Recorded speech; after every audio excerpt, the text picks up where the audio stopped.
Bonjour à tous, aujourd'hui nous allons reprendre des plats de chez McDo en édition limitée, qui ont figuré sur les menus de différents pays. En 2020, un burger hors du commun a été mis en vente dans un McDo chinois, pendant une seule journée. Le truc, c'est qu'au lieu du steak habituel, on a utilisé du jambon frit. Et le plus étrange, ce burger comprenait un biscuit Oreo. En tant que sauce, la mayonnaise avait une recette un peu chelou.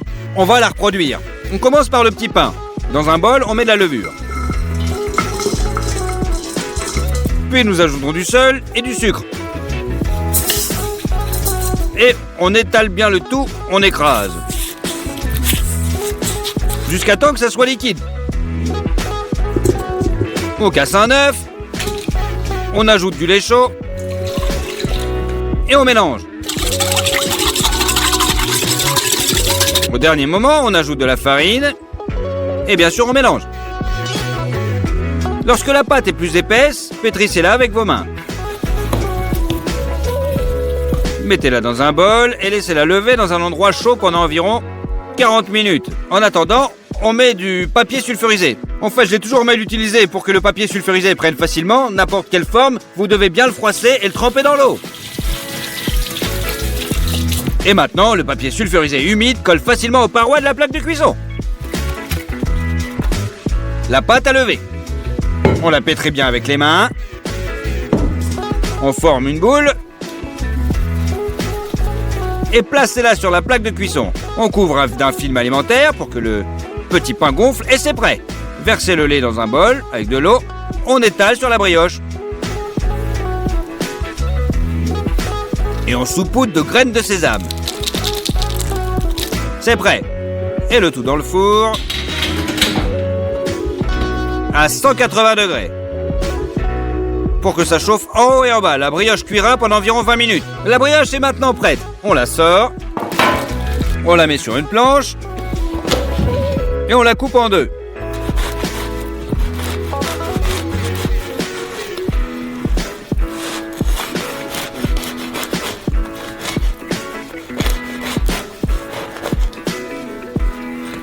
Nous avons également besoin d'un morceau de jambon avec cette forme. Coupez 2 tranches de l'épaisseur d'une galette standard de chez McDo. Et nous allons utiliser un grill électrique comme celui-là. Et on le met au max. Versez de l'huile sur le dessus. Et on l'éparpille. Et mettez le jambon sur le grill.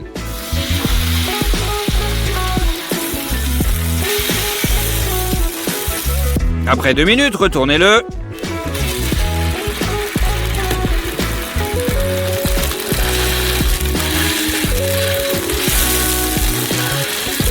Et sur l'autre moitié du grill, nous faisons griller nos petits pains. C'est fait. On transfère les tranches de jambon grillé sur le pain inférieur. Et passez à l'ingrédient le plus étrange, les biscuits. Séparez les moitiés de biscuits et enlevez l'intérieur.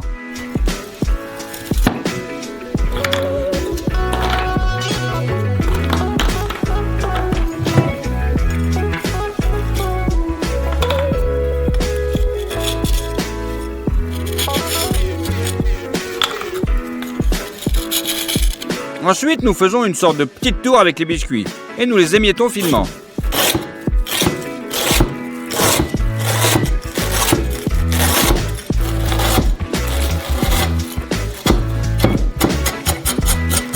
Toutes les miettes de biscuits sont mises sur le dessus du burger.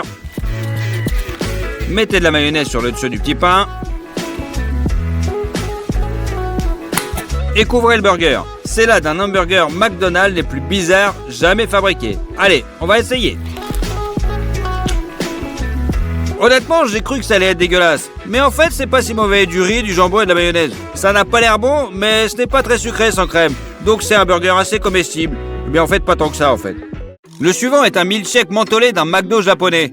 C'est la chose la plus savoureuse que j'ai jamais vue. Vraiment, on va essayer. Pour ça, il me faut la moitié d'un melon. On le coupe en deux. Oh, il a plutôt l'air mûr et juteux. C'est pour ça que ça colle. Retirez les graines. Et on retire la peau verte à l'air d'un épluche légumes.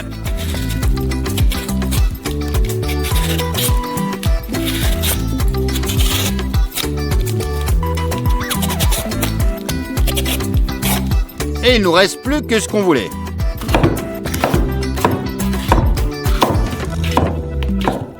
On met le tout au mixeur.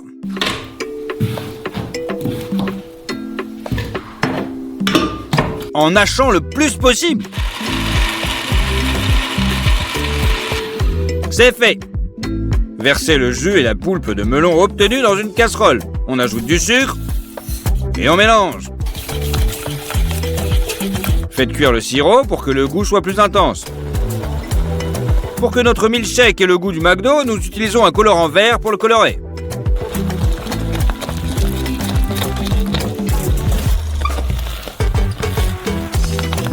Et voilà, notre sirop est prêt. On hache la menthe. Et dans le mixeur. On verse du lait. Et on mélange bien le tout pour que la menthe se transforme en micro-morceaux. Ensuite, versons notre riche sirop de melon. Et surtout, on a coupé un bon morceau de glace et on l'a mis dans le mixeur. La dernière étape, on fouette le tout là, presque prêt. Et alors le milkshake melon et menthe est prêt. On le met dans un verre.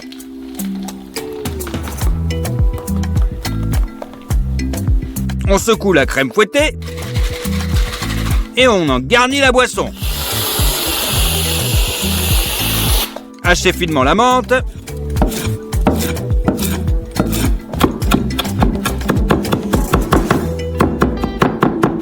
Et saupoudrez-la sur le dessus. À ce stade, le milkshake bizarre est prêt. Allez, on va essayer. Oh, je vous jure, c'est une combinaison de malades. Sans plus attendre, vous devez l'essayer vous-même. Et le dernier plat inhabituel que tu n'as pas goûté, c'était dans un McDo en Italie. C'est là que les pizzas mini calzone sont faites dans une friteuse. Allez, on va essayer de les refaire. Tout d'abord, râpez la mozzarella.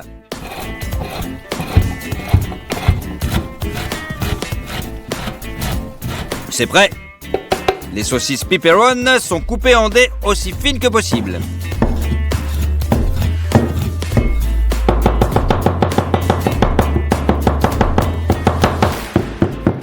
Et enfin, la tomate. Coupez juste la partie charnue à l'extérieur pour que la garniture de nos mini pizzas ne soit pas trop liquide.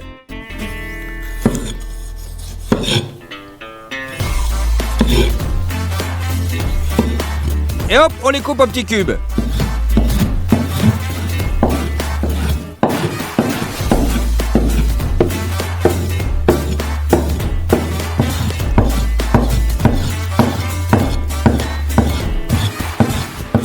Et on mélange tous ces ingrédients ensemble.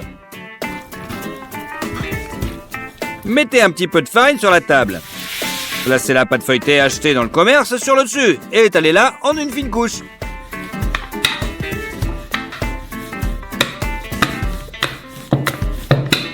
Ensuite, on utilise un verre pour faire des petites rondelles.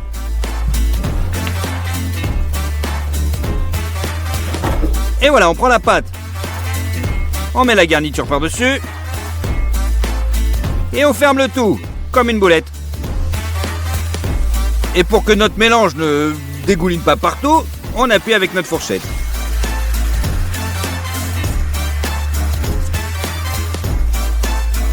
Ça nous fait une sorte de mini pizza calzone. Nous le faisons jusqu'à épuisement de la garniture et de la pâte. Mettons une casserole sur la cuisinière et on remplit d'huile.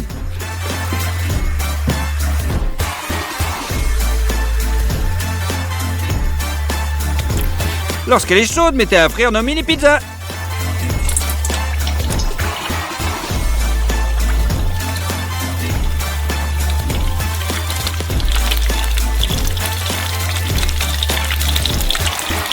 Assurez-vous qu'ils ne collent pas. Et quand ils sont dorés, retirez-les sur une serviette en papier.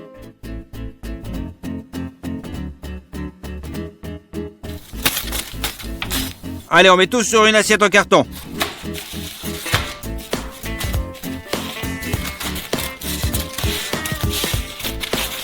On met un petit peu de sauce du ketchup. Allez, on va goûter le tout. Bonjour tout le monde, le Kinder Surprise est probablement la friandise la plus recherchée par les enfants au supermarché. Bien que je ne pense pas qu'un adulte le refuserait. Alors, fabriquons un Kinder. En fait, c'est juste un œuf de chocolat. Ou plutôt deux sortes de chocolat. Du chocolat blanc et du chocolat au lait. Et à l'intérieur se trouve une capsule jaune qui, une fois ouverte, révèle un jouet. C'est peut-être juste peu moi, mais dans mon enfance, ces jouets étaient beaucoup plus intéressants.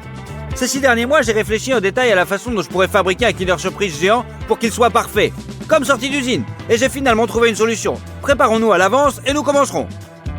Vous êtes-vous déjà demandé comment le chocolat est fabriqué? Il existe des plantations entières où sont cultivés les fruits du cacao.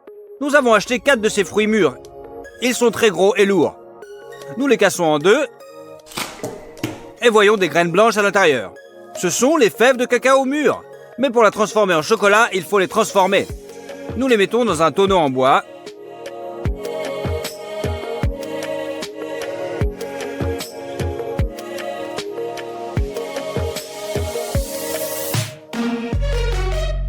Et le recouvrons d'un film plastique. Les haricots vont rester dans ce tonneau pendant 7 jours et fermenter. Eh bien, il est temps de les faire sortir. Parfait. Les fèves de cacao ont fermenté comme il se doit et elles sentent bon le vinaigre. Maintenant, nous prenons un séchoir comme celui-ci et nous mettons tous nos haricots dessus.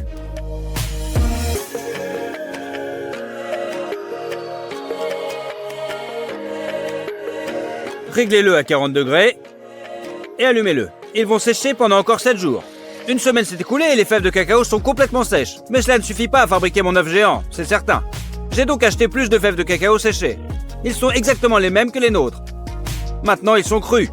Alors on sort et on verse 2 sacs de haricots dans la marmite.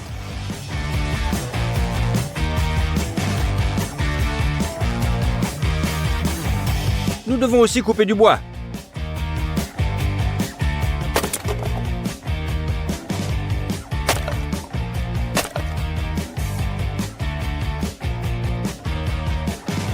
On ouvre le poêle, mettez-y du papier froissé et un peu de bois de chauffage. Et voilà, on fait un feu. Une fois qu'il est allumé, commencez et remuez les fèves de cacao. De cette façon, ils rôtissent plus uniformément. Après environ 10 minutes, ils commencent à sentir très bon. Donc encore 5 minutes et vous pourrez vérifier. Une fois torréfiées, les fèves de cacao doivent se détacher facilement. Retirez-les du feu.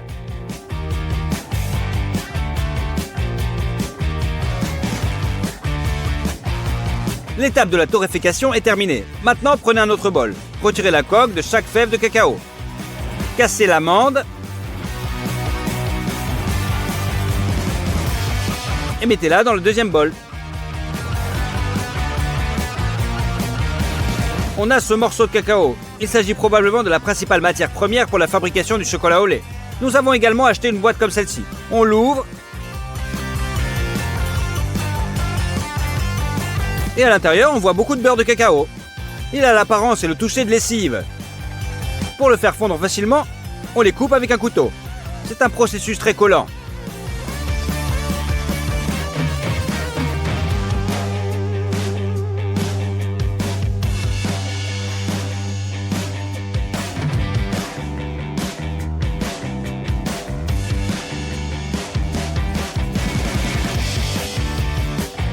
Après 2 heures de labeur, nous avons obtenu une bassine entière de beurre de cacao finement moulu. Pour faire du chocolat correctement, vous avez besoin d'une machine comme ça. Il s'agit essentiellement d'un moulin électrique avec des meules en pierre comme celle-ci. On y mélange des morceaux de cacao, du lait en poudre, du sucre et du beurre de cacao. Nous prenons 1 kg de morceaux de cacao et le mettons au broyeur. Une tasse pleine de lait en poudre. Un verre de sucre. Et on allume. Tous les ingrédients sont mélangés, puis progressivement réduits en une poudre plus fine. On ajoute le beurre de cacao. À partir de la friction, il va progressivement se réchauffer et la masse va devenir plus liquide. Maintenant, il faut juste du temps. Les grains seront de plus en plus petits. Pendant ce temps, allumez une autre machine. Elle va chauffer le chocolat pour le garder liquide. Remplissez d'eau jusqu'à la marque maximale. Réglez-le sur 2 et mettez-le en marche. 2 heures se sont écoulées, le chocolat est devenu encore plus liquide. Pour lui donner le goût auquel nous sommes habitués, nous allons ajouter de l'extrait de vanille, de même une poudre appelée l'excitine de soja et utilisée dans le chocolat manufacturé. Vous devez ajouter, et vous inquiétez pas, c'est pas mauvais. Le chocolat est resté dans le mélangeur pendant 3 heures. Éteignez-le et versez-le dans les récipients Gastronorm.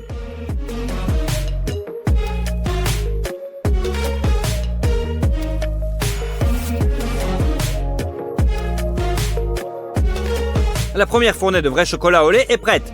Mettez le plateau dans la marmite pour que le chocolat ne se solidifie pas. Maintenant, chargez la prochaine fournée. Cette fois, nous ajoutons les morceaux de cacao progressivement afin que le mixeur broie les morceaux de cacao plus rapidement. Versez ensuite progressivement le beurre de cacao.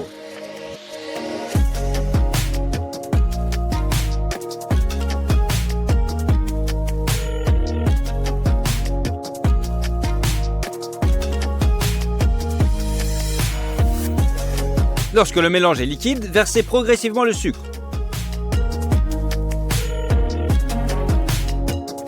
Et le lait en poudre. Et tout le reste qui nous reste. Attendez encore 2h30. Puis versez le chocolat dans les récipients Gastronorm.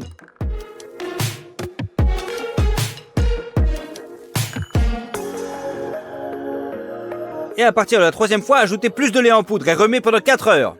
Le résultat est un chocolat au lait brillant parfait. Nous le versons aussi. Il nous a fallu 2 jours pour remplir ce bol à ras-bord.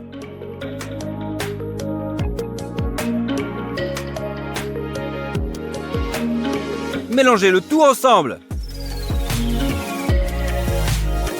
C'est prêt. L'étape suivante est la trempe. Vous pouvez vous demander pourquoi cela est nécessaire. Je vais vous montrer un exemple de 2 tuiles. Nous avons versé l'un dans le chocolat juste fondu, l'autre dans un chocolat tempéré. Une fois qu'ils ont durci, on les sort. Et celui qui est juste fondu fond très vite et reste sur vos mains. C'est givré et très doux. Le chocolat tempéré, quant à lui, est brillant. Les cristaux de beurre de cacao sont réunis en un bloc solide et cristallin. C'est pourquoi il y a un craquement quand on le casse. Pour pouvoir ensuite préparer un grand volume de chocolat, augmentez la chaleur. Et en remuant constamment, faites chauffer le chocolat à 45 degrés. Sortez le bol du moule et on le met dehors. On le met sur une plaque froide. En remuant constamment pendant 15 minutes, le chocolat devrait refroidir à exactement 25 degrés. C'est prêt, remettez le chocolat sur le feu.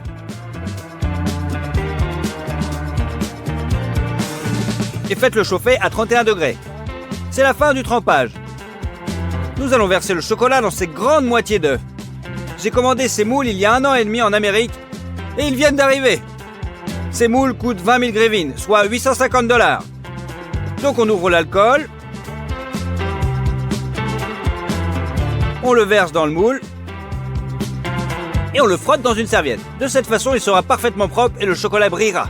C'est fait. Mettons ensuite les moules au congélateur pendant 1 heure. Ils doivent refroidir complètement. Maintenant que les moules sont glacés, prenez le chocolat. Versez-le dans le moule et répartissez-le autour. Le chocolat se fige instantanément. Remplissez le plus uniformément possible afin qu'il y ait partout la même épaisseur.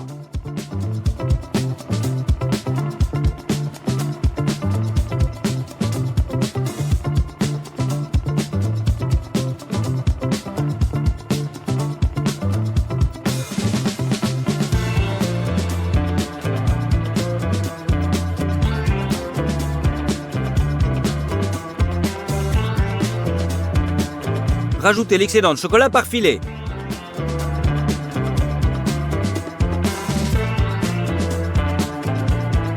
Remettez-le dans le congélateur.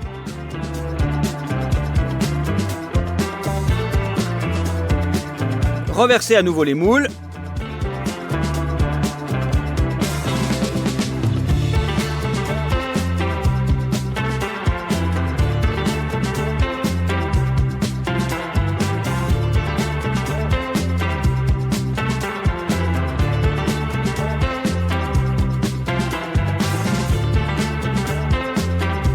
Et une 3e couche. Les moules sont déjà très lourds et vous ne pouvez pas les tordre dans vos mains.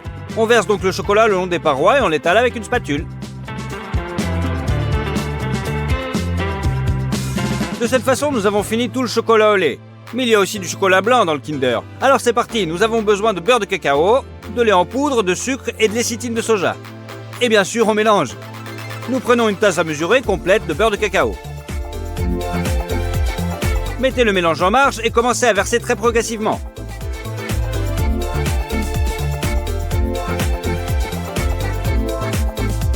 On y ajoute un tiers de cuillère à café de lécithine de soja. Prenez 700 g de sucre et versez-le progressivement.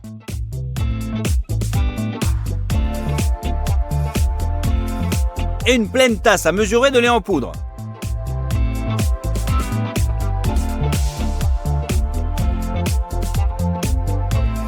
Maintenant, il faut juste du temps. Le lait en poudre et les grains de sucre vont rétrécir et se mélanger avec le beurre. La bonne consistance a été atteinte après 2 heures. Versons notre chocolat blanc maison dans la marmite. Nous avons cuit le chocolat blanc pendant 15 heures. Nous le tempérons également.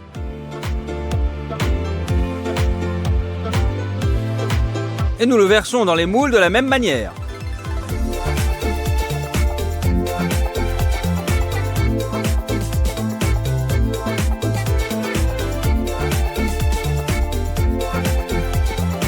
Nous l'avons également étalé avec une spatule.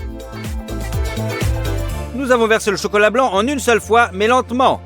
Pendant que vous l'étalez sur un moule, l'autre a le temps de durcir. La moitié d'œufs en chocolat sont prêtes. Faisons comme avec les vrais Kinder Surprise, à savoir la capsule jaune. Pour ce faire, nous avons acheté un baril en plastique de 20 litres comme celui-ci. On défait les fixations de la poignée et on la retire. Le baril a la forme d'une capsule, mais pas en couleur. Alors on dévisse le couvercle et on l'emmène dans un endroit sûr pour le peindre. On secoue les pots de peinture et on recouvre le baril de jaune. Nous l'avons peint entièrement avec 3 couches, s'il vous plaît. Il s'avère que c'est une grosse capsule jaune. Ça ressemble à l'original pour moi. Quel genre de cadeau allons-nous y mettre à l'intérieur? J'y ai réfléchi à l'avance et j'ai commandé une enceinte Bluetooth sympa comme celle-ci. On l'ouvre et on le met dans la capsule. Avec les fils et le manuel. C'est tout, nous pouvons fermer. Nous avons mis notre surprise dans une des moitiés. Et on sort l'autre du moule.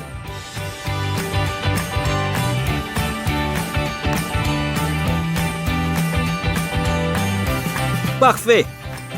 Au début, nous avons simplement fait fondre le bord du chocolat avec un brûleur et avons essayé de placer l'autre moitié de l'œuf par-dessus. Mais il ne s'emboîtait pas et il y avait de très grands écarts. Donc on enlève aussi l'autre moitié.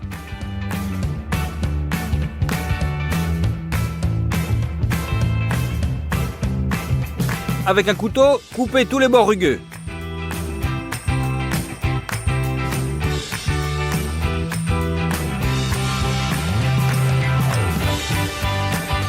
Et remettez le tout en place.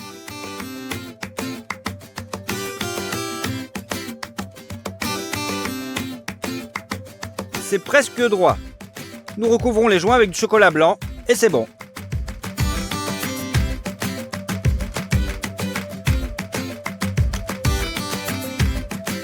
Mais que serait un Kinder sans son emballage coloré?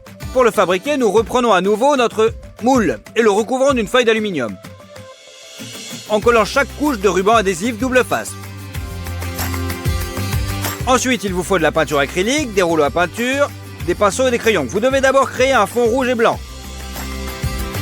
Et ensuite appliquer un lettrage multicolore.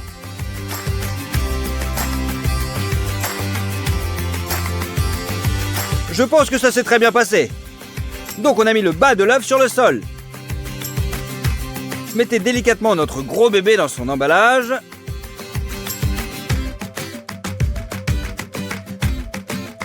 Et hop, avec l'aluminium, on le recouvre. Sur le dessus, mettez l'autre moitié de l'emballage. Reliez les plans et fixez-les avec une agrafeuse. Utilisez des ciseaux.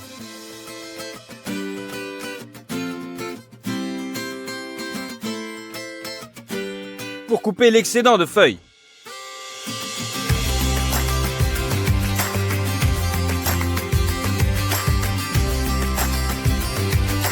Et pliez soigneusement le bord.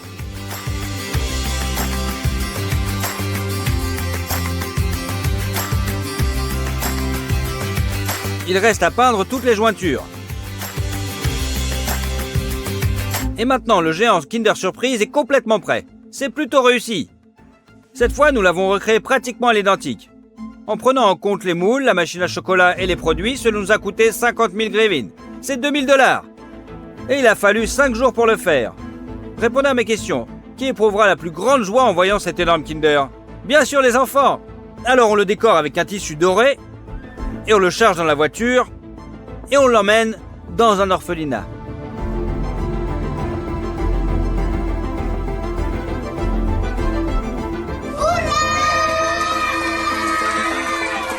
Les enfants étaient ravis et ont déchiré directement l'emballage du Kinder Surprise.